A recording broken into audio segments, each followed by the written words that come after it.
Jangan lupa tonton, subscribe, like, and share.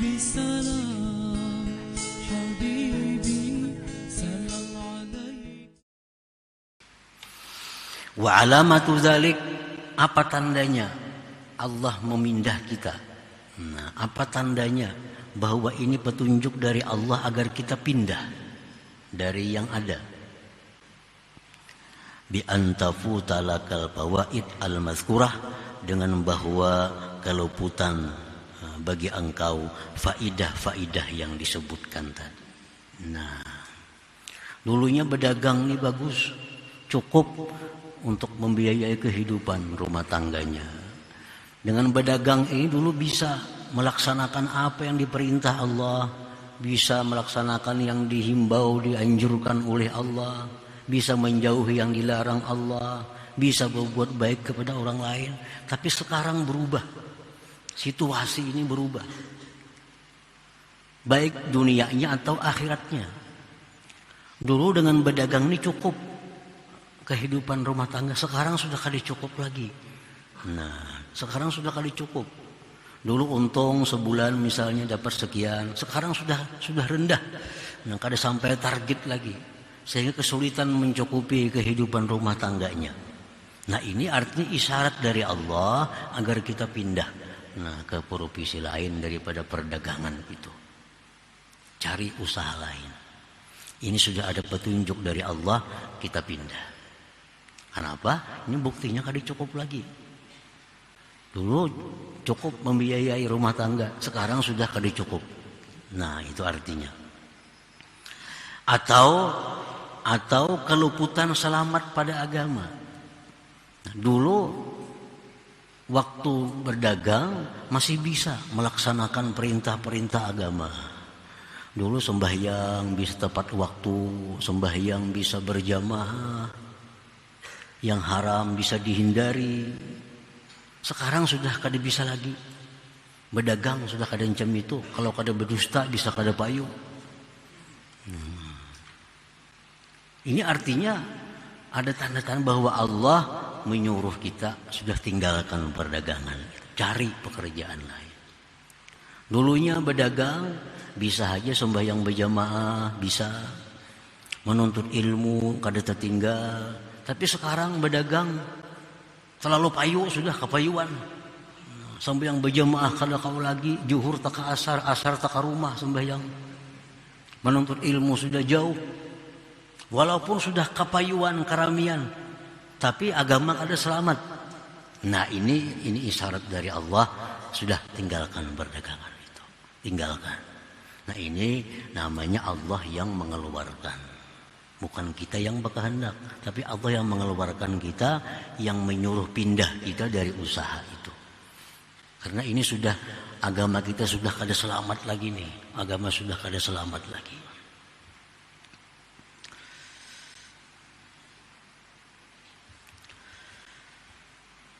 Nah, para muhibbin rahimakumullah. Jadi kita ukur, kita nilai, kita renungi usaha kita ini apakah demikian halnya. Itu artinya, apakah dengan usaha ini selama ini kita cukup kehidupan rumah tangga? Cukup. Agama selamatkah? Sembahyang kayak apa? Nuntut ilmu kayak apa? Menjauhi yang haram-haramnya kawa? Berarti bagus. Bersedekah bisa ada lebihannya. Nah, ini berarti sudah dagang kita ini dagang yang diridai oleh Allah. Dagang yang diridai oleh Allah.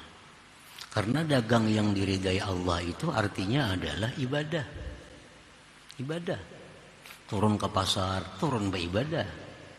Kada turun mencari duit lagi. Karena dagangnya dagang yang diridai oleh Allah.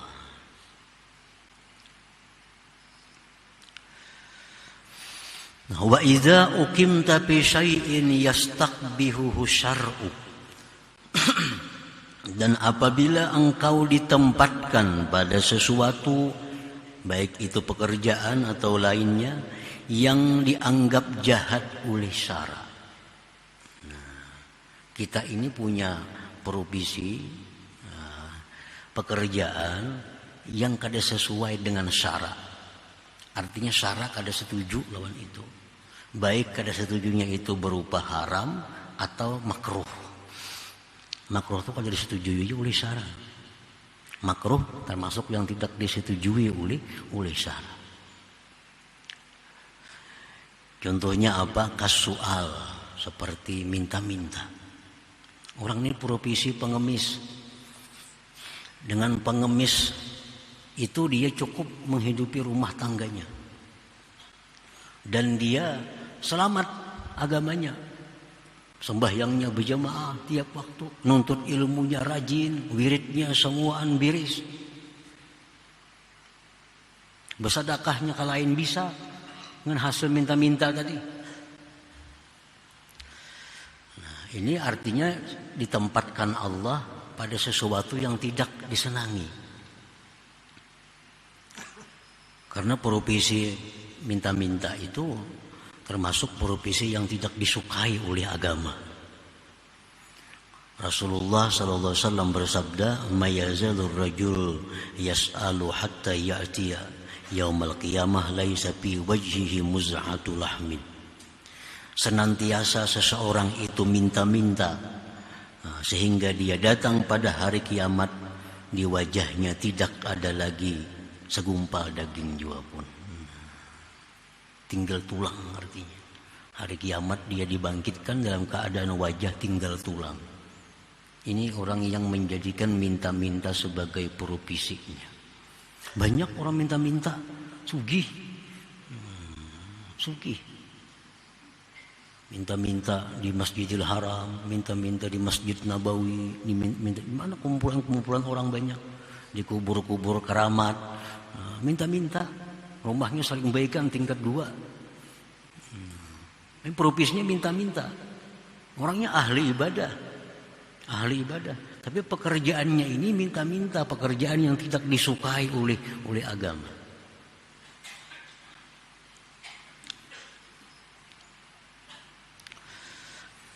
Wal amali lil umara'il zalamah. Contohnya lagi, pekerjaan yang tidak disukai oleh agama itu adalah menjadi pegawai dari pemerintahan yang zalim. Menjadi pegawai dari pemerintahan yang zalim. Ini pemerintah ini zalim. Pemerintah yang tidak adil. Pemerintah yang menyengsarakan rakyatnya. Ini jadi pegawainya. Jadi pegawainya. Itu pekerjaan yang tidak disenangi syara. Walaupun gajinya tinggi, keluarganya cukup dihidupinya, dinafkahinya, dan dia dengan jadi pegawai itu bisa melaksanakan apa yang diperintah agama, sembahyang, puasa, menuntut ilmu, dia bisa membaca wirid malamnya, bisa bersedekah.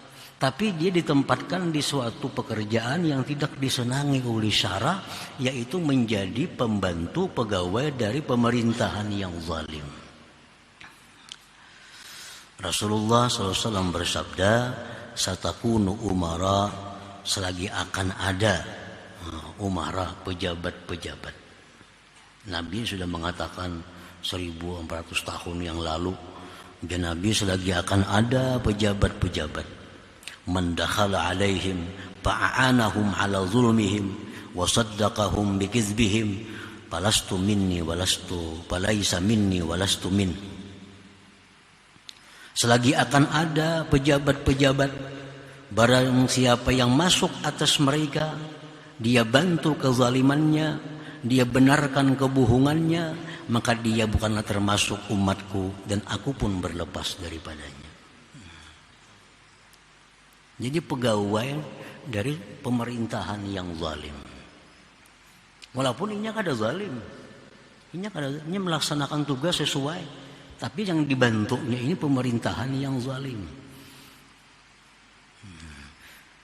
Dicontohkan umpamanya, ini tugasnya ma'atari nasi ke penjara. Contohnya. Tugasnya bisukan mengantar nasi ke penjara, segera memberi makannya orang-orang tahanan.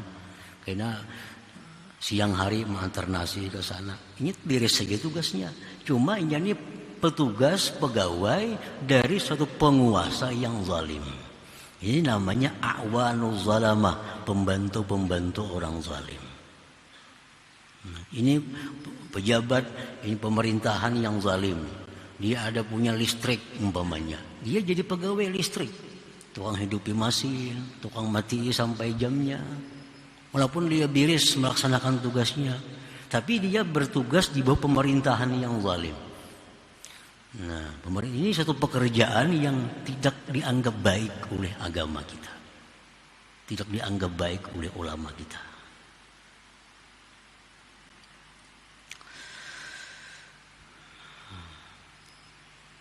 Wal hirafid dani'ah, dan contohnya lagi pekerjaan-pekerjaan yang hina. Pekerjaan yang hina. Dicontohkan pekerjaan-pekerjaan hina ini seperti apa? Contoh seperti tukang sungu. Tukang sungu itu pekerjaan hina. Walaupun dia hasilnya banyak jadi tukang sungu nih. Hukum-hukum agama bisa dia laksanakan, nuntut ilmu, sembahyang berjamaah, wiridnya, Qur'annya, semuaan dia laksanakan. Tapi pekerjaannya ini tukang sungu. Ini pekerjaan hina.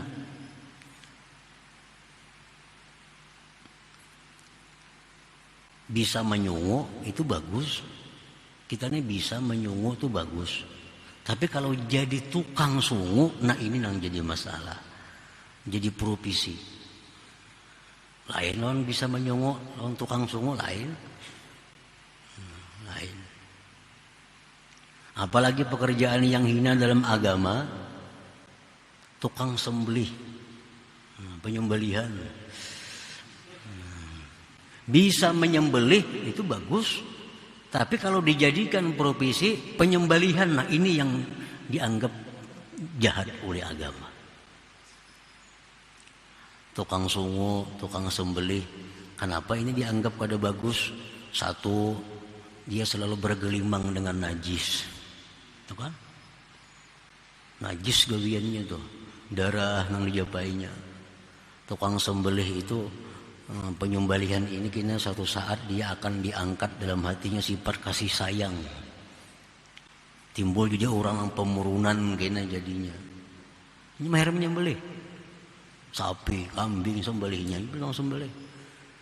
Nah, kalau orang demikian pekerjaannya setiap harinya, ini orang ini akan dihilangkan sifat kasih sayang dalam hatinya. Nah, bukan melarang menyembelih, kada bagus, bisa menyembelih ayam, bagus, bisa menyembelih sapi itu bagus, tapi yang dicela agama itu jadi tukang sembelih.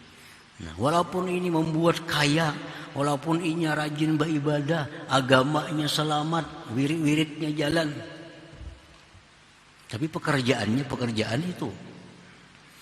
Sayyidina Ali berpesan kepada putra beliau Al-Imamul Hasan, akrim nafsaka an kulli dani'ah wa insaqatka ilar ragaib. Muliakan diri engkau dari tiap-tiap pekerjaan yang hina, sekalipun itu bisa mengantarkan engkau kepada kebaikan-kebaikan. Nah, sembahyang berjamaahnya bagus, amaliyahnya bagus, bersedekahnya bisa, duitnya banyak karena gawiannya tukang itu misalnya. Nah, Sayyidina Ali, akrim nafsaka, muliakan diri engkau daripada yang demikian. Nah, cari gawian lain artinya.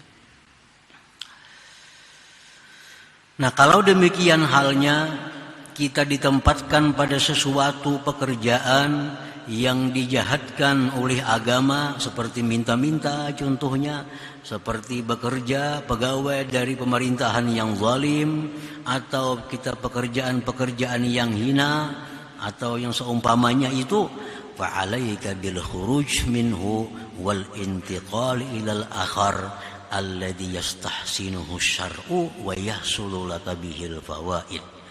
Nah, maka atas engkau keluar dari pekerjaan itu, keluar, pindah kepada pekerjaan lain yang dianggap bagus oleh agama dan menghasilkan keuntungan-keuntungan tersebut. Pindah, jangan jadi itu lagi artinya. Tinggalkan profesi itu. Nah, para muhibbin, Rahimakumullah. Makanya apa mun ku tinggalkan pekerjaan ini, kayak apa kina? Mana boleh duit? Allah sudah menyatakan dalam Quran, wa may yattaqillah yaj'al lahu makhraja wa yarzuqhu min haitsu la yahtasib. Biar Tuhan siapa yang bertakwa kepada Allah. Ini kan anjuran agama nih, meninggalkan pekerjaan-pekerjaan tadi. Dia laksanakan. Dia tergolong orang yang takwa kepada Allah. Yaj'al lahu makhraja, akan Allah jadikan baginya jalan keluar. Ada kira jalan keluar. Asal ada kemauan yang sungguh, dia akan tinggalkan pekerjaan itu untuk cari pekerjaan yang baik, pasti ada didapatnya. Wa yarzuqhu min haitsu la yahtasib, dan Allah akan beri dia rezeki yang tidak disangka-sangka, diduga-duga. Makanya Mbak Ampih, ini orang misal jadi pegawai ya, dari pemerintahan yang zalim. Mbak Ampih kayak apa? Sekolah lawas sudah jadi pegawaian ini. Berapa duit nang keluar? Mbak Ampih kayak apa Mbak Ampih? Siapa lagi menggaji? Nah, kalau dia takwa aja kepada Allah, dia tinggalkan jabatan ini karena di bawah orang yang zalim, orang yang menyengsarakan rakyatnya, tinggalkan pekerjaan ini, Allah pasti kada akan membiarkan orang ini. Nah, siapa yang memperhatikan Allah, Allah akan lebih memperhatikan dia. Lebih. Kalau kita memperhatikan Allah, Allah akan lebih memperhatikan kita. Jangan khawatir. Jangan khawatir. Mun Ampih jadi kayak ini, kayak apa lagi mau usia anak buah. Ini justru ragu-ragu dalam iman kepada Allah. Ragu-ragu dalam keimanan kepada Allah. Nah, para muhibbin rahimakumullah. Wa kadzalik, seperti demikian pula, iza uqimta bi syai'in la yastaqbihu syar'u wa la yahsulu laka bihil fawaid. Demikian pula halnya bila mana engkau ditempatkan pada sesuatu yang tidak dijahatkan oleh syara. Pedagang, petani, contohnya tadi tukang. Tapi bekerja itu tidak hasil baginya faidah. Nah, berdagang itu bagus, tapi kada kau berdagang bila kada berdusta tadi. Nah, kada payu. Yang asli dipadahakan palsu. Terpaling. Nang nomor nang asli padahakan nomor 2. Nang asli, nang palsu. Kada kau lagi membedakan asal payu, asal laris. Nah, ini barang nang kada asli. Ada asli barangnya. Padahal kan ini nomor 2 aja. Artinya ada lagi nomor 3 atau nomor 4. Padahal nang kada sebuting itu aja nang kada asli. Sebuting itu aja nang kada asli. Cuma supaya orang ini nukar, supaya orang ini jadi, nah diulah kata-kata macam-macam. Kadang itu kada payu. Atau dagangan ini sudah kadang mencukupi lagi hasilnya kehidupan rumah tangga kita. Nah, itu disuruh juga kita berpindah tadi. Wa kadzalika idza uqimta fi syai'in la yastaqbihu syar'u wa la yahsulu wa lam yahsul laka bihil fawaid. Usahanya sudah bagus tapi kadang mencukupi. Kadang mencukupi. Nah, cari usaha lain yang supaya mencukupi dan dibaguskan oleh syara. Usahanya bagus, tapi kadang kau menjalankan hukum Allah. Tadusta tadi maka pindah sudah keluar dari usaha itu. Cari usaha yang supaya kada berdusta, banyak saja usaha-usaha lain. Yang kada menipu orang, yang kada membunguli orang, banyak saja usaha-usaha yang lain. Nah, para muhibbin rahimakumullah. Jadi ini mesti dilakukan oleh orang-orang yang salikin, oleh orang-orang yang ingin menjalani jalan Allah Subhanahu wa taala. Kalau kita jadi orang salik tapi kadang melaksanakan hal-hal seperti ini, maka salik kita itu akan jalan di tempat. Nah, kada ada kemajuan artinya. 1.000 ke 10.000 ke sehari zikir, kada ada kemajuan. Kenapa? Karena ada hal penting yang kita kada melaksanakannya. Nah, jadi bagi orang salikin, orang yang hendak parak lawan Tuhan, hendak dekat lawan Tuhan, hendak matinya nyaman. Nah, jadi laksanakan ini. laksanakan ini artinya pelajari bahwa usaha kita ini sekarang apakah sudah di jalan yang diridai Allah, tandanya ini tadi, dan apakah usaha ini sudah kada diridai lagi oleh Allah, dan tandanya yang demikian tadi. Jangan lupa tonton, subscribe, like, and share.